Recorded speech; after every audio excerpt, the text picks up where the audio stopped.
İspanya'nın diğer meşhur şehirlerinden bir tanesi, Katalonya'nın da en küçük şehirlerinden ve en tarihi şehirlerinden birisi. Gerona'dayız. Burası meşhur yapan tarihi 2100 yıllık bir tarihe sahip. Aynı zamanda yakın zamanda çekilen Game of Thrones'un da sahnelerin yaşandığı yer. Game of Thrones'un bir bölümü burada çekilmiş, birkaç bölümü. Tarihi açıdan da burada birçok medeniyet yaşamış. Araplar da buna dahil. Hatta bir Osmanlı'ya bağlayan bir hikayesi de var. Barcelona'daki Yahudiler o zaman 1400'lü yıllardaki baskınlardan dolayı buraya kaçıyorlar ve 90 bin Yahudi, yanılmıyorsam 2. Beyazıt'tı galiba, 90 bin Yahudi'yi gemiyle Türkiye'ye alıyor ve Türkiye'ye yerleştiriyor. Böyle tarihi bir yer. Arapların eserleri çok kalmamış. Bir tane hamam var. Orada da göstereceğiz zaten. Bugün bu videoda gezilecek yerleri daha çok göstermeye çalışacağım ve birkaç bir şey yeriz. Buraya gelirken de Barcelona'dan direkt trenle geldik. O çektiğim tren 40 dakika sürüyor tam olarak. Gidiş dönüş de 27 euro. Başka trenler de var. Onlar ucuz ama çok uzun sürüyor. 1 saat 40 dakika falan sürüyor. Bu tren çok yakın. Şansımıza hava yağmurlu. Yapacak bir şey yok. Şimdi yukarı doğru çıkacağız. Benim gezdiğim sırada gezerseniz daha rahat gezersiniz. Tren istasyonundan buraya da yaklaşık bir 20-25 dakika yürüdük. Haberiniz de olsun. Ve trene Barcelona'dan binecekseniz erken gidin. Çünkü çanta kontrolü yapılıyor ve sıra vardı. Az daha treni kaçırıyorduk. Bilginiz olsun. Şimdi gezmeye başlayalım.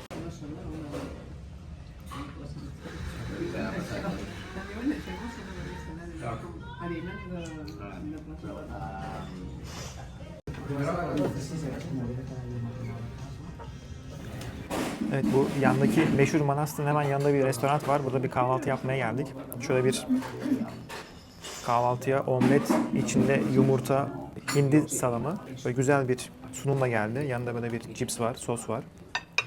Toplamda da 6 euroydu galiba. Fiyatı bence uygun burasının bayağı.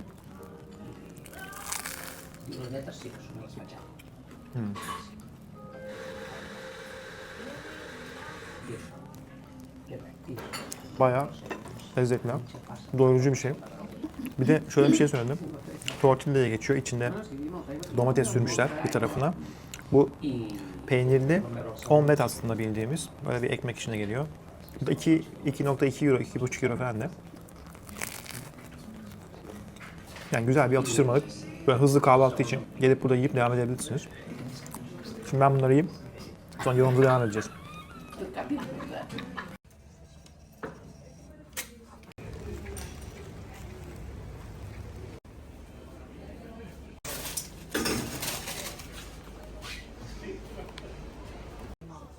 Hicieron la crema y le agregaron el sabor a la compa. Si no es con merengue, pues no, no. Listo, gracias. De nada. Sí, sí, no hay problema. Evet, oturduğumuz restoran tam karşısında böyle bir meşhur bir yer vardı. Şu veya ona benzer bir şey diyorlar. Tam anlamadım. Yazılışı da okunuşu farklı bayağı. Şöyle bir şey. 2,5 euro bunun tanesi. İçinde krema var. En meşhuru buymuş ama işte limonlusu var. Karamellisi var. Portakallısı var. Burada başka çeşitleri de var. Tarçın vesaire falan da var. Antep fıstıklısı varmış. Ben orijinaline deniyorum. Şöyle bir tadına bakayım. Bu hamur, içinde krema var. Sonra yağda kızartıyorlar. Üzerine de pudra şekeri ve şeker koyuyorlar. Şimdi normal şeker var üzerinde.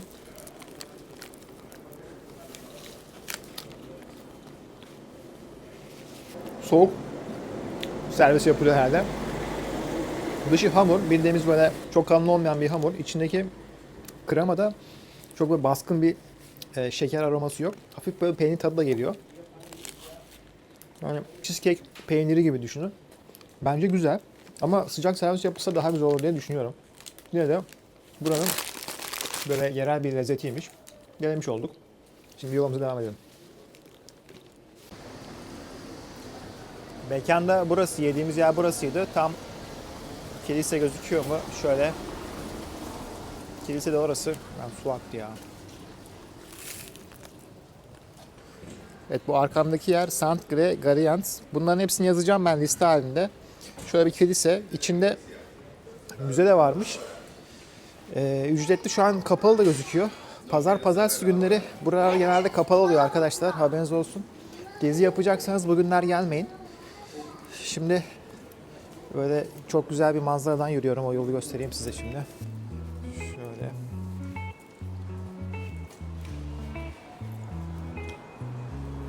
Evet, bu arkamda gördüğünüz yer Arya'nın bıçaklandığı yer. Yanında da hemen sağ tarafında da manastır var. San Pere Manastırı. Şimdi oraya doğru gidiyoruz. Oradan köprüden geçeceğiz. Diğer tarafa doğru gideceğiz. Diğer tarafta da hamam var, Arap hamamı. Şimdi bu sırayı takip ederek devam edebilirsiniz. İlk gösterdiğim yer manastır değilmiş. Onu düzeltiyorum. Orası başka bir kilise. Evet, manastır burası. İçinde de müze varmış. Girmek isterseniz ücretli bir müze. Yan tarafında da böyle bir tane daha bir kilise var. Güzel bir yoldan gidiyoruz. İşte o filmin çekildiği yer burası, köprü. Filmi izleyenler iyi hatırlar. Evet, köprü burası. Burada da bir sur yolu var. Buradan yukarı doğru çıkıp parka ulaşıyorsunuz. Arkada bir tane daha meşhur kilise olan yer arkada zaten. Oraya gideceğiz. Yalnız çok atmosfer çok güzel ya. Yağmurda hava biraz soğuk ama güzel bir atmosfer oluşturuyor.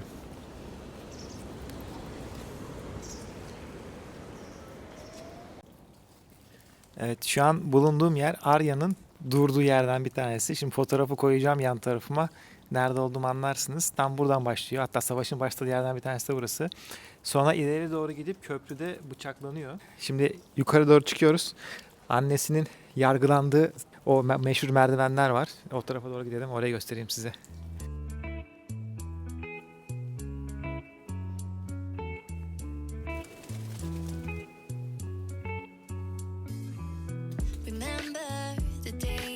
Evet, burada da meşhur hamam var. Girişi 3 euro. Şimdi burada çok güzel bir manzara varmış. Onun için aslında gidiyorum ben. Hamam görüntüsü.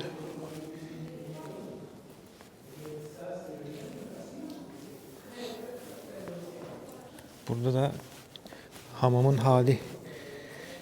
Ne zaman başladığı tam belli değil.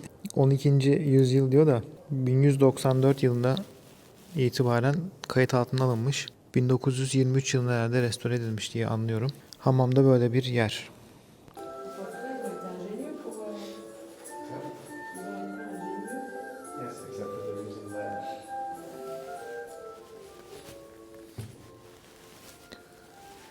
Evet, dışarıya çıktık. Ya bina aşırı eski ya. Acayip. Bu taşlar 1000 yıllık taş. Şöyle yukarı doğru çıkacağız şimdi.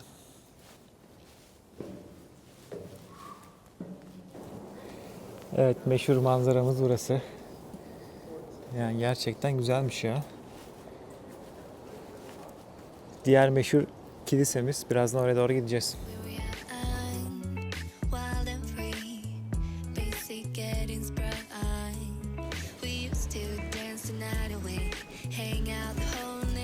Hamamın hemen yanından döndüğünüzde böyle bir yere çıkıyor. Buradan gidin. Birazdan Bazilik Kilisesi'ne doğru gideceğiz. Evet, bu ilk kahvaltı yaptığımız yere çıktık arkadaşlar. Burası Bazilik Kilisesi'ymiş. Burası da en eski kilise. Yani ilk kilise aslında Bazilik Kilisesi yapılan. O yüzden buradaki inanan insanların da en çok uğradığı yerlerden bir tanesiymiş. Şu arkamda da bir tane müze gibi bir yer var. Şöyle göstereyim. Çok değişik bir yapısı var ya. Tam fotoğraf çekinmelik yani bir heykel. Henry heykeli miydi burası? Lyonès heykeli miydi? Şimdi adına bakarım.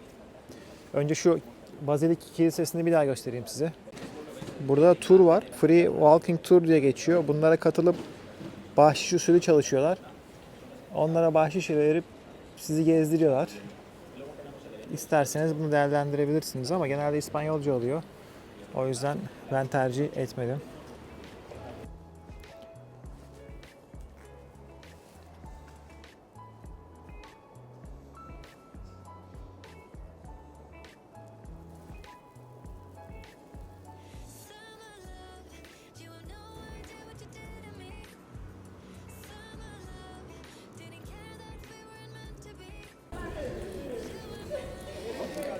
Ve karşınızda meşhur katedralimiz.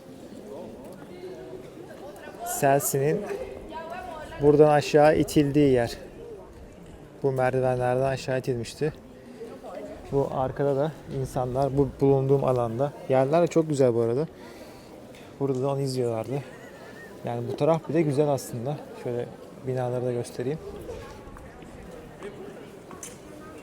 Çok güzel gözüküyor. Evet, dediğim gibi arkadaşlar, burası Game of Thrones'taki Cersei'nin yargılandığı yer aslında. Buradan aşağı doğru merdivenden yürümüştü. Şimdi burası acayip bir ambiyansı var. Yani çok eski bir yapı zaten. O eskiliği de hissettiriyor. Aynı zamanda etrafı çok güzel. Yani arkamdaki binalar, şu taraftaki binalar hepsi birbirinden güzel. Ve her taraf böyle fotojenik, çok güzel fotoğraflar çekinebileceğiniz bir yer. Aslında bugün çok soğuk hava. Şu an bayağı üşüyorum. Ellerim ben dondu. Ama bu kapalı hava da bir ambiyans katmış buraya.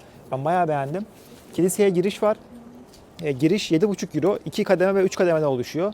2 kademesi 7,5, 3 kademesi 12,5. Eğer girmek isterseniz girebilirsiniz. Ben sokakta biraz daha dolaşmayı tercih ediyorum. Hani içi ilginç olabilir. Gitmek isteyen arkadaşlar girsin. Ben biraz daha fotoğraf çekineceğim burada. Ondan sonra bu dar sokaklarda biraz daha dolaşırız. Ondan sonra bir soluklanacağız. Akşama dönüyoruz. Yani burası zaten yarım günde bitirebileceğiniz bir yer. Çok büyük bir yer değil. O yüzden günübirlik Barcelona'dan gelebilirsiniz. Bakalım, farklı şey gördükçe anlatmaya devam edeceğim. Birkaç tane de gezecek yerler var. Onları göstereceğim. Şimdilik görüşürüz.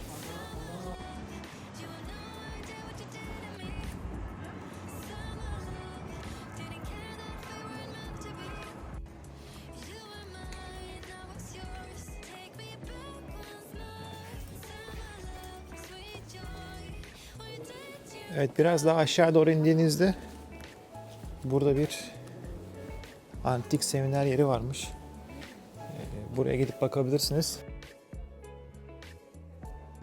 Evet, hamamın arkasında da böyle bir tane daha bir kilise var. Buraya da gelip uğrayabilirsiniz. Şöyle etrafı da göstereyim. Ya buraya gelip aslında sabahtan akşama kadar gezilecek yer listesine çok gerek yok. Gelin abi, dolaşın, kaybolun burada. Sokakları falan çok güzel, çok keyifli. Sanki böyle 500-600 yıl öncesinde yaşıyormuş gibi. Çünkü ev yapıları yok bu dolandığımız yerlerde. O yüzden çok farklı bir hava ambiyansı var. Yani dediğim gibi sabah gelin, akşam dönün. Dolaşın kafanıza göre, oturun kafelerde bir şeyler yiyin için. Fiyatları da gayet uygun. Yani ben çok keyif aldım açıkçası. Sadece Game of Thrones'dan dolayı meşhur olmuş bir yer değil zaten burası. Çok eski bir yer. Barcelona geldiğinizde size alternatif bir rota olabilecek bir yer. Bir tane köprü var. Böyle kırmızılı bir köprü.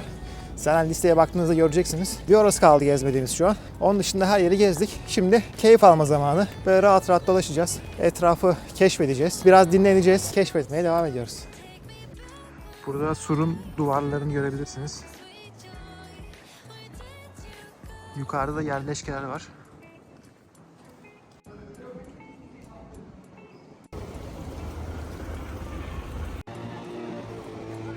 Evet, surlara geldik. Böyle daptar bir yürüme yolu var. Burada da başka bir şehir.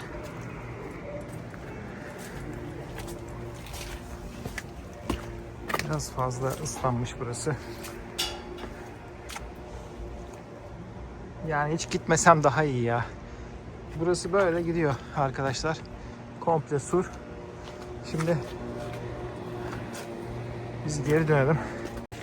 Yani komple dolaşmaya gerek yok bence. Evet arkadaşlar, bir düzeltme yapmak istiyorum. Kusura bakmayın. Aslında Arya'nın dilendiği yer burası, tam olarak da benim durduğum yer. Fotoğrafı koyacağım şimdi yan tarafa. Oradan görürsünüz. Çok benziyor diğer taraf. Kapılardan anladım. Filmde o kapıları değiştirdiğini düşünmüştüm ama meğer gerçek kapılar buradaymış. Burası da hemen surların olduğu tarafta. Bu kapıdan da sura giriyorsunuz. Az önce çektiğim yer. Burası da Arya'nın dilendiği, dilencilik yaptığı o meşhur sahnelerin olduğu yerlerden bir tanesi. Bakalım yukarıda neler var. Ya bak, bu genelde Türkiye'de olur. Yani şu nedir ya? Buraya koymuş, güzelim yere koyduğu şeye bak yani. Yakıştıramadım şu an. Yalnız acayip bir yer ya. Yani şimdi Game of Thrones'un neden burada çekildiğini çok iyi anlıyorum. Şu güzelliğe bakın. Acayip iyi. Yani dediğim gibi sanki böyle 500-600 yıl önce yaşıyormuşum gibi. Ki bu şehir 2100 yıllık bir şehir. Yani o kadar eski ve birçok medeniyet yaşamış. Romalılar yaşamış, Araplar yaşamış, Finikeliler yaşamış. Sonrasında İspanyollar yaşamış. Yani çok fazla medeniyet de barındırmış burada. O yüzden hem çok eski, hem çok tarihi, hem de o yapıyı korumuşlar. Yani onu da altını çizmek lazım. Bu yapıyı korumaları da ayrıca güzel. Yani gezimiz güzel gidiyor. Az önce çektiğim yerin aşağısına indiğinizde böyle hediyelik eşya yerleri var. Burada kafeler var bir tarafta. Şöyle göstereyim. Şu aslında burayı çekmek için gösterdim. Çok güzel ürünler var. Şöyle hediye alınabilecek şeyler. Muhtemelen biraz pahalıdır burası ama bir içeriye bakalım. Nasıl fiyatları?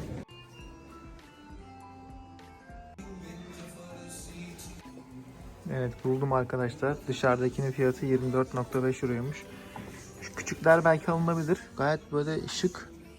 Güzel gözüküyor ya. Farklı. Bunun hikayesini anlatmıştım arkadaşlar. Barcelona videomu izleyen arkadaşlar bilirler. İzlemeyenler izlesinler. Evet, gezilecekler listesindeki son yer şu arkamda gördüğünüz kırmızı köprü. Yani çok bir esprisi yok gibi duruyor. Yan tarafındaki evler güzel. Böyle burası da bir köprü bu arada. Köprüden doğru gidiyoruz. Şöyle bir giriş var. Genel olarak ben çok beğendim ya burayı. Yani muhakkak bu taraflara yolunuz düşerse uğrayın. Özellikle Barcelona'daysanız yarım gününüzü ayırsanız bile yeter.